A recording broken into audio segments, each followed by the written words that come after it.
Hi there everyone, Ken here, you're the Thrifty Apprentice. Happy Friday everyone, and in this video I am going to be exploring Derwent Inktense blocks. Now the Inktense blocks are a wonderful kind of pastel-like medium that is water soluble and has a super intense color payoff. I've ordered them well over a year ago, or should I say I received them in a gift well over a year ago, and it is two trays of 72 super intense ink like pastel product. It comes in a really nice tin, and we will eventually get around to a review. But for right now, I just wanted to kind of test them out and jump into a demo with you guys, showing them in use. I will go through an unboxing in a little bit more detail when I actually get around to doing the actual review, which should be in a couple of weeks. But let's paint for a minute. So I started out by taping down a cellulose watercolor card. I think this is Master's Touch, really super cheap and economical. I taped it down onto a board that I would be using to paint on. I pulled out 5 colors from the Inktense block set that I would be using to create this wintry landscape. I took my pencil, kind of sketched out a little landscape guideline, and then I went in with my Inktense blocks in order to start adding color and filling out the composition. I used quite a few colors here, a sort of magenta leaning color, a purple, violet, a really dark bluish color to help accent, excuse me, my sky. I used a dark green, and I did pull out a light green, but it turns out that I ended up not really using it.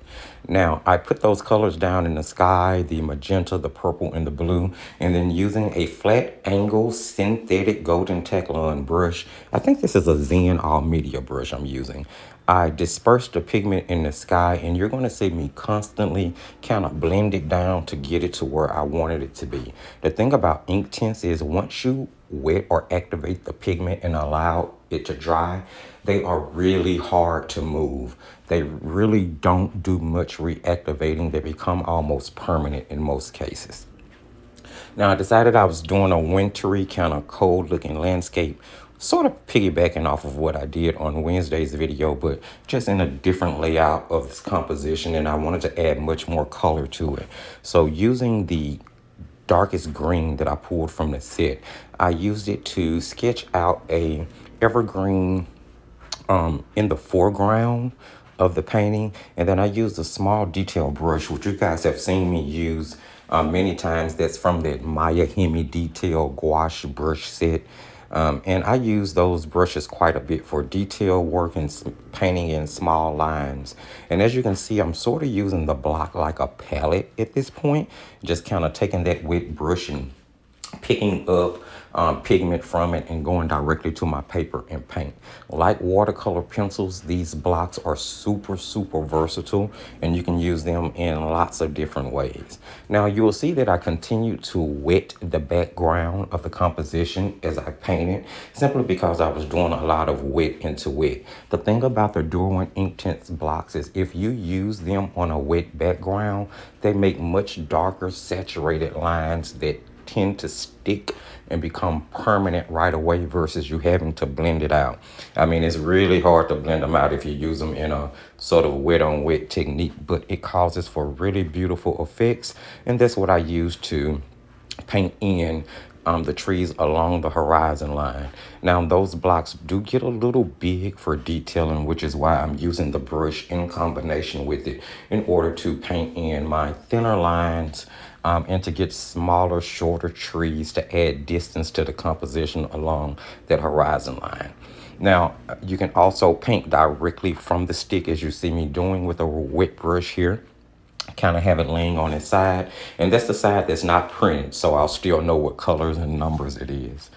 And I'm just kind of putting color into the snow because, you know, snow wouldn't be 100% white. It would have sort of shadows and reflections of the different things and colors in nature that are around it reflecting. So that's what I'm doing here. I'm just taking that blue and I'm using it to cool down the snow, put in shadows under the main tree, the little hedges that I have off to the far right, and even kind of adding some shadow into the snow from the tree line across the horizon. This is going to add depth to the picture. It's going to add depth and distance, excuse me, to the picture. And just give it a more realistic feel. After that, I'm going to jump in with some bleed proof white because this is what I'm using to paint the snow on the trees in the foreground to make them come towards you more and to just give it a more of a realistic feel. Guys, that's pretty much going to wrap it up. Now, I was painting on a 100% cotton watercolor block. I think it's 5x7 by Maya Hemi. Great paper. Hopefully you guys saw something you liked in this video. If you did, don't forget to give the video a thumbs up. I really enjoyed painting it. You can share, comment, like. I think I said that already. Check the video description for the relevant links, and remember to just keep painting and crafting.